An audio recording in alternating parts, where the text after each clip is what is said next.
الحمد للہ رب العالمین والعاقبۃ للمتقین والصلاة والسلام علی سید الانبیاء والمرسلین وعلی آلہ واصحابہ الطیبین الطاہرین اما بعد فاعوذ باللہ من الشیطان الرجیم بسم اللہ الرحمن الرحیم ان الابرار لفی نعیم وَإِنَّ الْفُجَّارَ لَفِي جَحِيمٍ صدق اللہ العظیم۔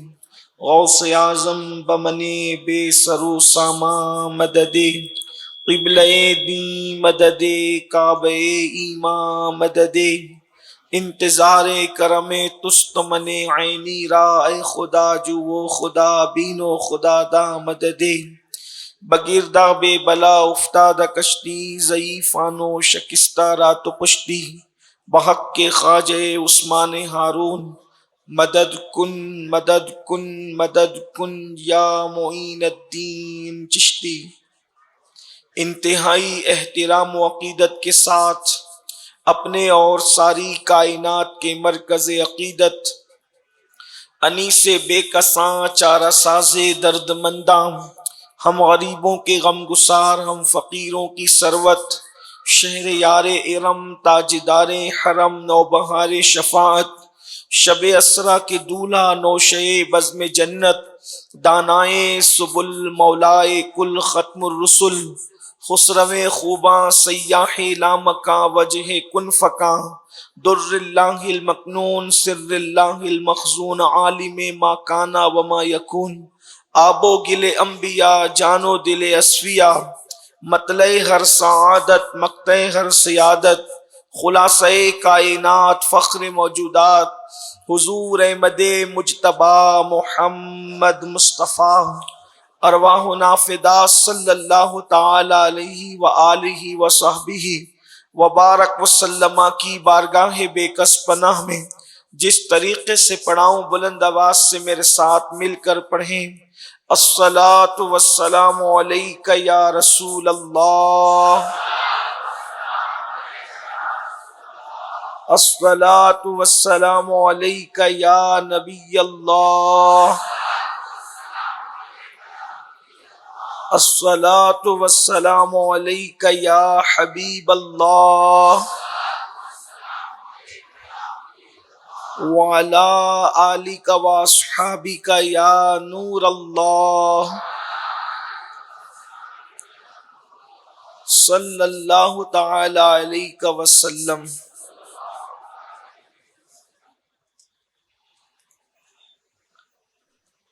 میں غالباً میرے بائیں طرف جو حلیے مجھے نظر آ رہے ہیں وہ ائمہ مساجد کے ہی حلیے ہو سکتے ہیں، اور میں آپ سے اگر آپ برا نہ مانیں تو آپ سے عرض کروں گا کہ آپ کی جگہ وہ نہیں ہے، آپ کی جگہ منبر شریف ہے۔ اگر آپ لوگ یہاں تشریف لائے تو عین نوازش کرم فرمائی ہو، تھوڑی زحمت فرمائی۔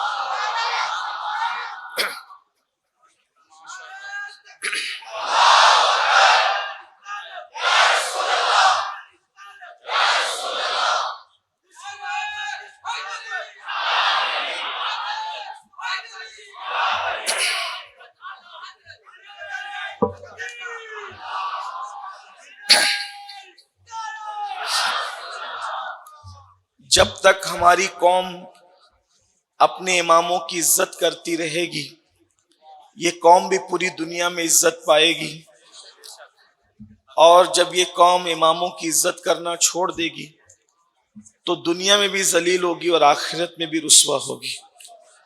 اس لیے میری آپ سے گزارش ہے کہ مذہبی محفل ہو یا آپ کی اپنی شادی کی بیاہ کی کوئی تقریب ہو، کسی بھی سیاسی لیڈر کو، کسی بھی مالدار کو، کسی بھی عزت دار کو وہ جگہ نہ دیں جو اپنے اماموں کو دیں، اس لیے کہ جو دن میں 5 مرتبہ اللہ کی عدالت میں ہمارا امام بن کر کھڑا رہتا ہے، اس کا یہ حق ہے کہ وہ ہر جگہ ہماری امامت کرے۔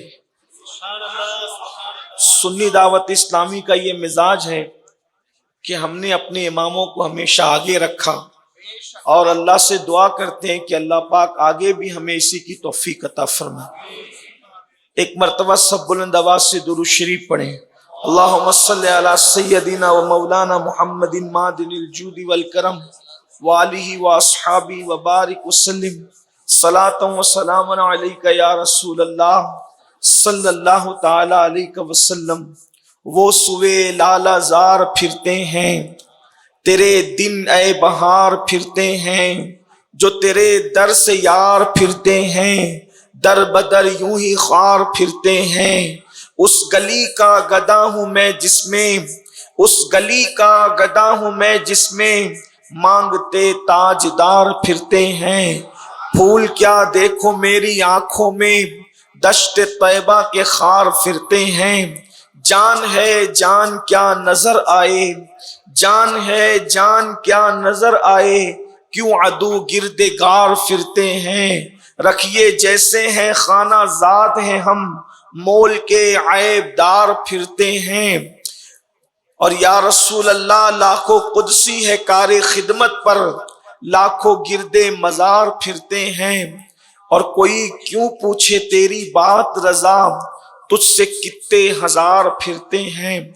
آج الحمدللہ سواد اعظم اہل سنت و جماعت کی عالمگیر تحریک سنی دعوت اسلامی کا عظیم الشان روح پرور 2 روزہ سنی اجتماع جو بنگلور کی سرزمین پر انعقاد پذیر ہے، کل خواتین اسلام کا بڑا پیارا اور بہت تاریخی اجتماع منعقد ہوا، جس میں ہزاروں کی تعداد میں خواتین اسلام اور کنیزان فاطمہ نے شرکت کرنے کی سعادت حاصل کی، اور آج آپ سب ماشاءاللہ محفل میں موجود ہیں۔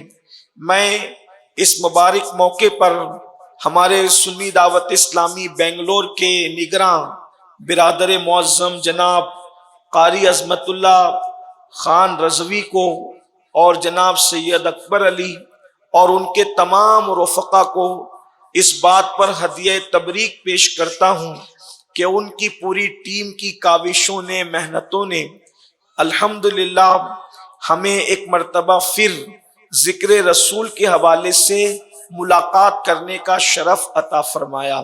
اللہ تعالیٰ سب خدمات کرنے والوں کی خدمتوں کو قبول فرمائیں اور دارین کی سعادتیں عطا فرمائیں۔ میرے پیارے آقا صلی اللہ تعالی علیہ وسلم کے پیارے دیوانوں، آیہ کریمہ کی جو تلاوت کی گئی ہے اس کے متعلق میرا اللہ مجھے حق کہنے اور آپ سب کو حق سن کر اس پر عمل کرنے اور اسے عام کرنے کی توفیق عطا فرمائے۔ ہر انسان عزت چاہتا ہے، ہر انسان وقار چاہتا ہے، ہر انسان نعمتیں چاہتا ہے، ہر انسان سکون چاہتا ہے، ہر انسان اطمینان چاہتا ہے، اور اللہ تبارک و تعالیٰ کے بندے کبھی سکون کے لیے کسی دروازے پر، کبھی کسی دروازے پر، کبھی کسی دروازے پر، نعمتوں کے لیے، دولتوں کے لیے، عزتوں کے لیے، وقار کے لیے، غرض کے انسان سوچتا ہے اس دروازے پر بھلا ہوگا، اس دروازے پر بھلا ہوگا، اس دروازے پر بھلا ہوگا، مگر اچھی طرح یاد رکھیں میرے آقا صلی اللہ علیہ وآلہ وسلم کے دیوانوں، ہمارا کہیں بھلا ہو ہی نہیں سکتا۔ اس کی وجہ یہ ہے کہ سب سے زیادہ ہمارا جو بھلا چاہنے والی ہستیاں ہیں، ہم ان کو چھوڑ کر اپنا بھلا کسی اور دروازے پر تلاش کر رہے ہیں۔ مثال کے طور پر حضور علیہ الصلوۃ والتسلیم سے زیادہ اللہ کی مخلوق میں کیا کوئی ہمارا بھلا چاہنے والا ہو سکتا ہے؟ ہماری ماں بھی اتنا ہمارا بھلا نہیں چاہ سکتی جتنا مصطفیٰ جان رحمت بھلا چاہتے ہیں۔ ہمارے بابا ہمارا اتنا بھلا نہیں چاہ سکتے جتنا آقا کریم صلی اللہ علیہ وآلہ وسلم ہمارا بھلا چاہتے ہیں۔ یاد رکھنا، ہمارا استاد ہو، ہمارا پیر ہو، ہمارا بھائی ہو، ہماری بیوی ہو، ہمارے بچے ہو، کوئی ہمارا اتنا بھلا نہیں چاہ سکتا جتنا آمنہ آمینہ کے لال نے بھلا چاہا ہے. اندازہ تو کریں ہم پیدا ہو چکے, پیدا ہونے کے بعد بھی پوچھو اپنی ماؤں سے, پوچھو اپنے بابا سے, پوچھو اپنے بھائیوں سے, پوچھو اپنے رشتہ داروں سے, کیا کوئی ہے جس نے ہاتھ اٹھا کر پوری رات ہمارے لیے دعائیں کی ہے؟ واللہ اللہ کی مخلوق میں کوئی نہیں ہے. ارے انسان پوری رات اپنے لیے دعا نہیں کرتا تو پوری رات کسی اور کے لیے کیا دعا کر سکتا ہے؟ بلکہ جو راتیں دعاؤں کی قبولیت کی رات ہے, اس رات میں بھی انسان پوری رات دعا نہیں کرتا. شب قدر ہے, شب برات ہے, شب معراج ہے, شب عرفہ ہے, شب عید الفطر ہے, یہ ساری راتیں ہیں, لیکن انسان پوری رات اپنے لیے دعا نہیں کرتا تو کسی اور کے لیے کیا دعا کر سکتا ہے؟ لیکن مسلمانوں, ہم امت محمدیہ ہو کر کتنے خوش نصیب ہیں کہ ہم پیدا بھی نہیں ہوئے تھے اور آمینہ کے لال ہمارے لیے پوری رات دعائیں کر رہے ہیں. اللہ اکبر. اور کون دعا کر رہا ہے؟ اللہ. جن کی دعاؤں کو رد ہونے کے حوالے سے خطرات ہیں وہ دعا نہیں کر رہا ہے. اللہ اکبر. جس کی دعا رد ہو سکتی ہے وہ دعا نہیں کر رہا ہے, جس کی دعا رد کی جا سکتی ہے وہ دعا نہیں کر رہا ہے, بلکہ جانے دعا ہمارے لیے ہاتھ اٹھا کر کے دعا کر رہے ہیں. جن کی دعا کا عالم یہ ہے, عنایت کا جوڑا, اجابت کا صحرا, دلہن بن کے نکلی دعائیں محمد, اجابت نے جھک کر گلے سے لگایا بڑی ناز سے جب دعائیں محمد. ہمارے نبی کی دعا کی شان یہ ہے جس کے لیے اجابت جھک کر گلے سے جسے لگا. ہمارے آقا نے ہماری پیدائش سے پہلے ہمارا مقدر جگانے کے لیے ہمارے لیے دعائیں کی, ہماری تقدیر سنوارنے کے لیے ہمارے لیے دعائیں کی. اندازہ تو کریں, اگر آپ اس کی اہمیت کو سمجھنا چاہیں تو سمجھ سکتے ہیں. حضور کی دعا کے بعد پھر ہمیں کس کی دعا کی محتاجی ہے؟ جان عبادت ہمارے لیے مانگ چکے, جانے دعا نے ہمارے لیے دعا کر لی. آپ اندازہ کریں کہ ہمارے حضور کی دعا کی شان کیا ہے. حضرت آدم اگر نام محمد لے لیں,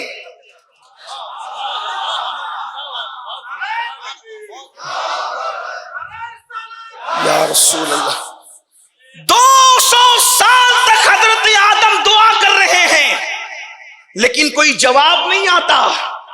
نام محمد زبان پر آیا تو دعا کو قبولیت کا شرف عطا کر دیا.